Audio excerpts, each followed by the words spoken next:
The Everglades at night do not roar. They breathe. Slow air sliding over sawgrass, water shifting beneath mats of floating vegetation, insects vibrating in layered frequencies that blur into a single low hum. The disappearances began quietly. First a Labrador from a rural property near the edge of a canal system, then 2 feral goats from a small homestead farther inland.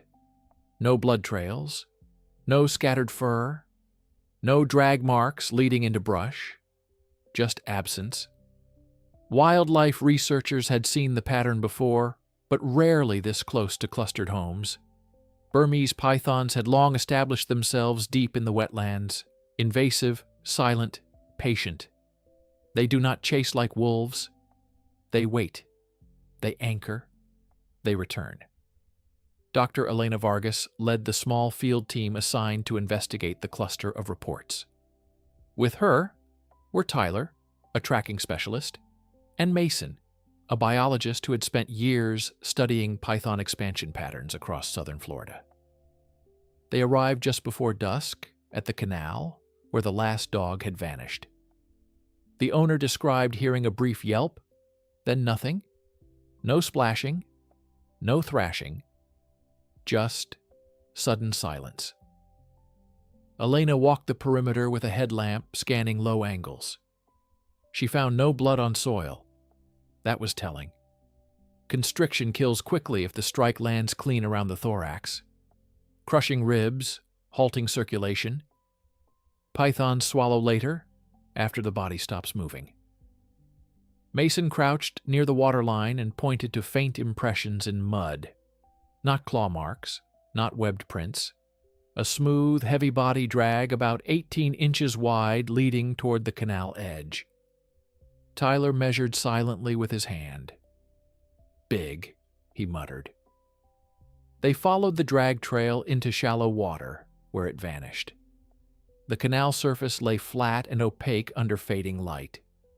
Burmese pythons can hold position underwater for extended periods. They can anchor beneath debris and wait. But what unsettled Elena was not the drag. It was the spacing between disappearances. 3 animals gone over 6 nights, all within a 2-mile radius. That was not random wandering. That was territory with predictable return. "He's feeding on a schedule," Mason said quietly, "and coming back to the same corridor." They set up trail cameras along the canal banks and installed thermal sensors angled toward narrow choke points where vegetation thinned.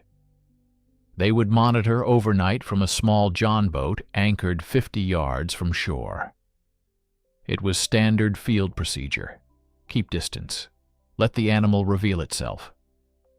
The first 2 hours passed with only raccoons and small wading birds triggering cameras. The swamp remained humid and deceptively calm. Around midnight, one of the thermal screens flickered.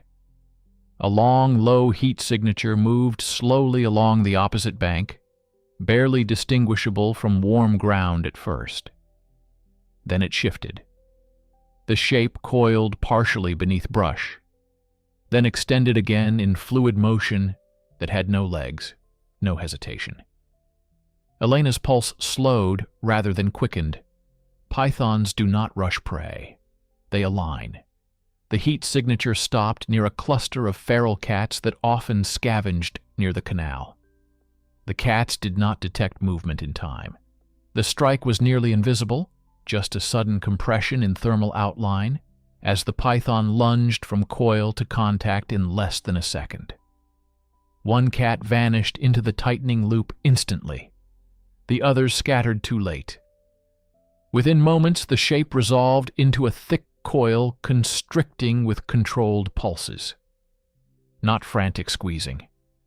Measured tightening synchronized with the prey's attempts to breathe. Mason whispered the numbers under his breath. Estimated length at least 16 feet, possibly more given girth. The constriction lasted under a minute. Then the thermal outline of the cat went still. The python did not begin swallowing immediately.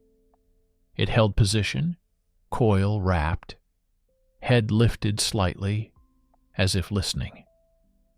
That was the second pattern. Returning feeders often remain near kill site if undisturbed, conserving energy. Elena expected it to drag the prey into water and disappear for digestion. Instead, the python loosened slightly and shifted toward the same drag corridor they had tracked earlier in the evening. It was not retreating randomly. It was moving along a habitual feeding route. Tyler whispered, "It's coming back through here." And then something else changed. The python did not submerge. It remained partially on bank, body coiled around the carcass, head raised at a subtle angle, facing directly toward the anchored boat 50 yards out. Pythons do not see heat from that distance clearly, but they feel vibration. They read water displacement. They register breath patterns in air if close enough. The head swayed slightly, tongue flicking once, tasting scent carried over canal surface. Elena realized with cold clarity that they were no longer observers. They were part of the environment the snake was mapping. Feeding corridors that include human proximity do not end at pet livestock. They expand. And a python that returns to the same corridor night after night is not wandering. It is establishing routine. In the Everglades, routine belongs to whatever controls the narrowest path between water and dry ground. And something long and patient had already decided this canal was its path. The python held its coil longer than necessary, head angled toward the anchored John boat as if triangulating distance through vibration alone. Elena lowered her voice instinctively, even though she knew volume would not matter at 50 yards. Movement would. Rhythm would. Water displacement would. Mason slowly cut the trolling motor entirely, eliminating the faint hum that carried through the canal. The thermal screen showed the snake adjusting its grip, jaws unhinging slightly as it began positioning the carcass headfirst for swallowing. That was expected. What was not expected was the direction it faced. Instead of angling deeper into brush or toward water, it rotated its upper body so that its length aligned almost parallel to the canal edge nearest the boat. It was claiming space before feeding. "It's not afraid of us," Tyler whispered. Elena shook her head slightly. "It doesn't categorize fear the way we do. It categorizes pattern." The python began the slow process of ingestion, jaws stretching wide, ligaments flexing as it worked the prey inward inch by inch. Muscles rippled under thick patterned scales, powerful but unhurried. They had a window now, pithing pole and firearm ready if the opportunity presented safely. But approaching a feeding python at night along narrow bank carried risk. A 16-foot Burmese python can lunge half its body length in less than a second if threatened. And constriction does not require venom. It requires contact. They waited. 10 minutes passed. Then 20. The cat was halfway swallowed when the python paused again. Its head lifted abruptly, jaws still partially distended. The thermal screen caught the shift, upper body tightening, tail end adjusting coil tension. It was responding to something behind it. The brush along the bank moved faintly. Another animal? No. The second heat signature appeared elongated and low. Smaller. Possibly another python drawn to scent of kill. Cannibal behavior had been documented in invasive populations. But the movement halted just short of the feeding snake. The larger python's head pivoted slowly, mouth still stretched around its prey, and its body shifted defensively, creating a wider coil footprint around the carcass. territorial feeding response. It would defend a meal if energy reserves were low. The second shape vanished back into brush. The larger python resumed swallowing, but now angled its body slightly closer to the waterline. Elena realized the significance. The earlier disappearances had likely occurred within a narrow corridor connecting two feeding zones, one near the canal, one near residential edges. The python wasn't simply hunting randomly. It was commuting along a defined path between human proximity and wetland cover. "He's learned the edge," Mason said quietly. As if confirming the thought, the python finished ingesting the final portion of the prey and began moving, not into deep brush, toward the canal. It slid forward with heavy, deliberate motion, thick midsection distended from the fresh meal. The head entered the water first, barely rippling the surface. Then the rest of its massive body followed in smooth succession, leaving only a widening V-shaped disturbance before vanishing entirely. Thermal cameras lost the signature beneath opaque water. "He'll rest submerged," Tyler said. Elena shook her head again, watching the faint surface patterns. "No, he's crossing." The canal was not barrier. It was highway. The boat drifted silently for another minute. Then the water near their hull changed texture. Not a splash. A shift in reflection beneath moonlight. Something thick passed just under the surface within 10 feet of the boat, too deep to break water but close enough to alter current around them. Mason's breath caught. "He knows we're here." Elena didn't answer. The surface smoothed again as the shape continued past, angling toward the opposite bank, where a cluster of fenced backyards sat only a few hundred yards beyond sawgrass. The python was not retreating from disturbance. It was continuing routine. Feeding, crossing, returning. And now it had mapped the vibration signature of their boat. Invasive predators adapt quickly when patterns remain consistent. They return to proven routes. They expand territory gradually. The canal no longer felt like observation point. It felt like part of a circuit.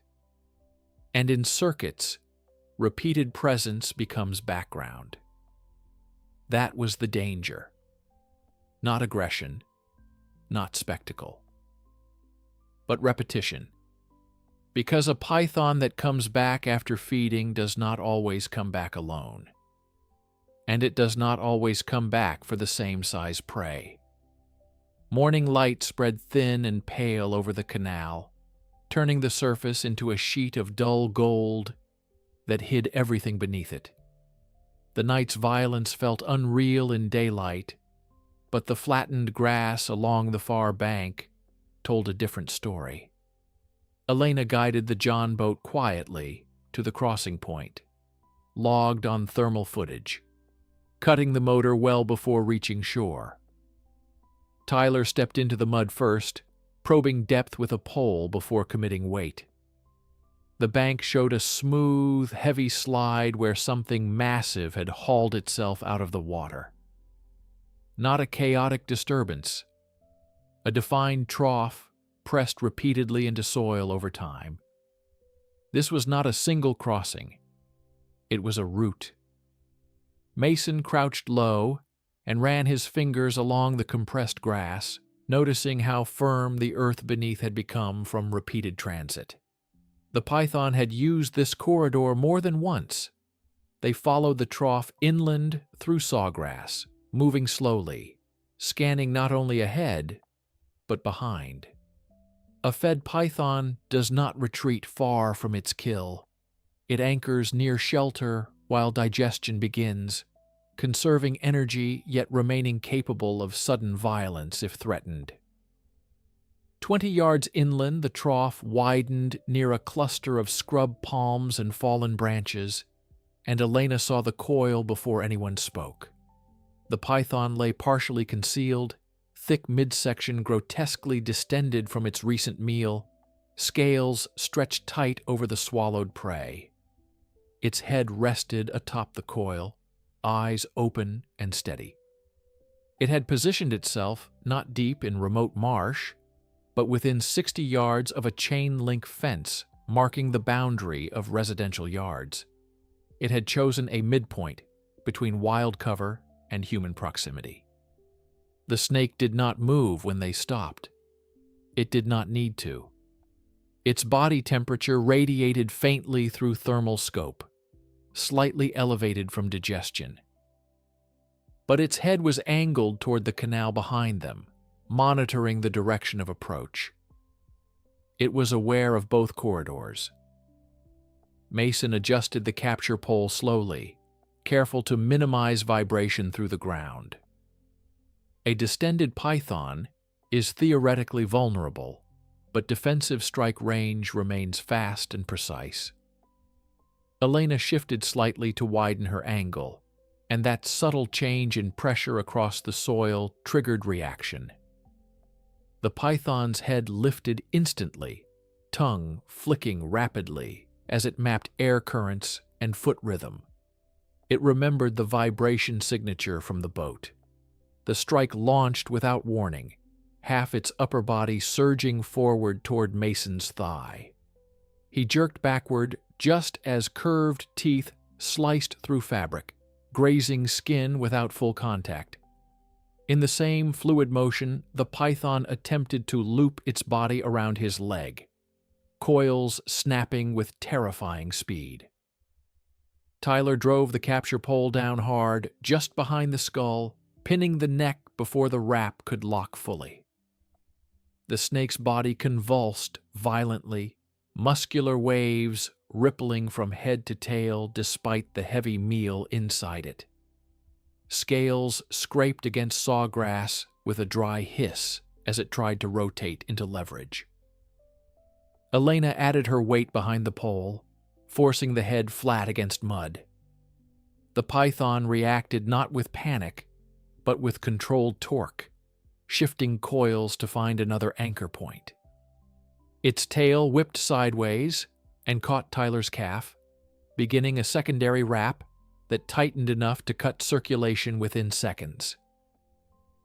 "Don't pull," Elena ordered sharply, knowing resistance would trigger stronger constriction.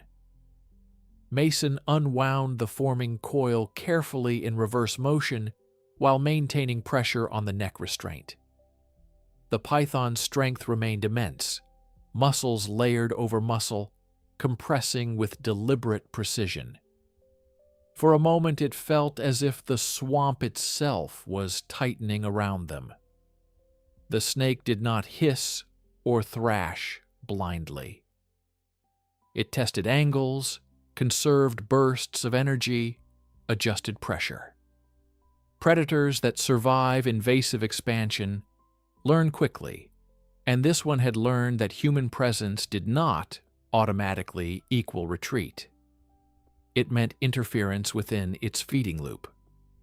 After nearly 3 minutes of coordinated pressure and careful unwinding, they secured a secondary restraint behind the primary pole, locking control of the head and limiting torque. The python continued subtle muscular shifts even while pinned, searching for slack.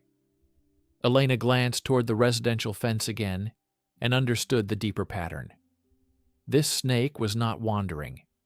It was settling into a routine that linked canal, backyard livestock, and rest site into a predictable circuit.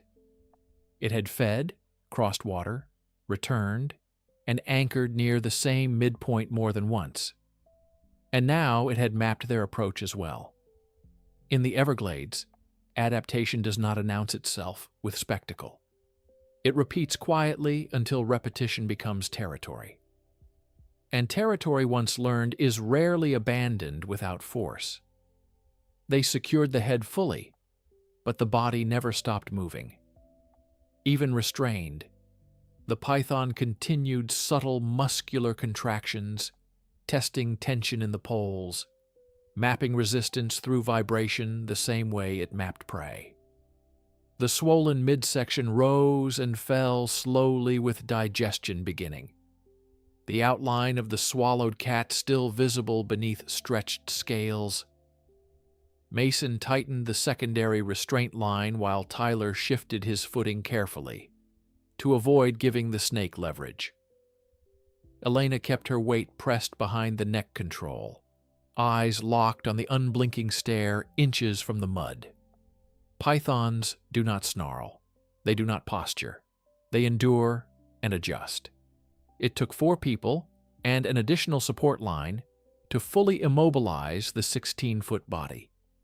Even then, it felt less like capture and more like temporary interruption. When they finally loaded the snake onto the reinforced transport sled and dragged it back toward the canal, the flattened trough in the grass looked older than it had an hour earlier. Not a fresh anomaly, a worn passage. Near the chain-link fence, Elna paused and studied the ground beyond the barrier. Faint drag marks led toward a backyard shed where pet bowls still sat near a porch. The python had not only crossed this corridor once, it had tested the residential edge repeatedly. The canal was not boundary. It was access. The team radioed for removal transport and containment protocol. The official report would classify the snake as a high-risk invasive specimen, exhibiting repeat feeding return behavior near residential structures. Accurate, incomplete. What the report would not fully capture was the patience, the way it had remained near the kill site instead of retreating deep into marsh, the way it had aligned its body toward both canal and fence, the way it had returned along the same compressed grass path over multiple nights. After extraction, trail cameras remained in place for 2 weeks. For several nights, nothing triggered them beyond raccoons and wading birds.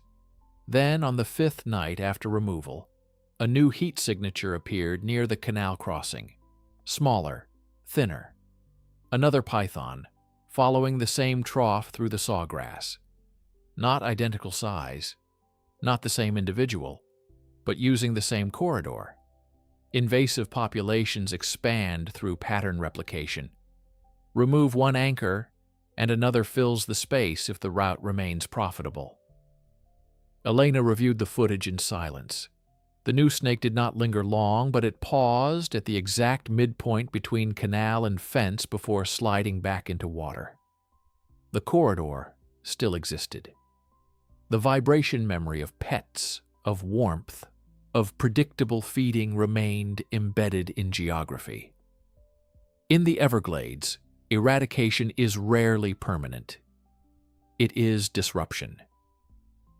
What makes a python dangerous is not rage or spectacle. It is return. Return to water lines where dogs drink. Return to fences where goats graze.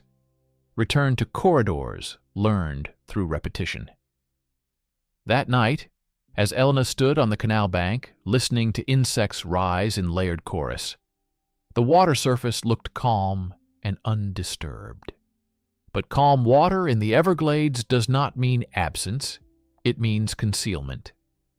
Somewhere beneath that opaque surface, muscle moved without sound. And along the narrowest path between wetland and backyard, something else would eventually come back to test the same route again.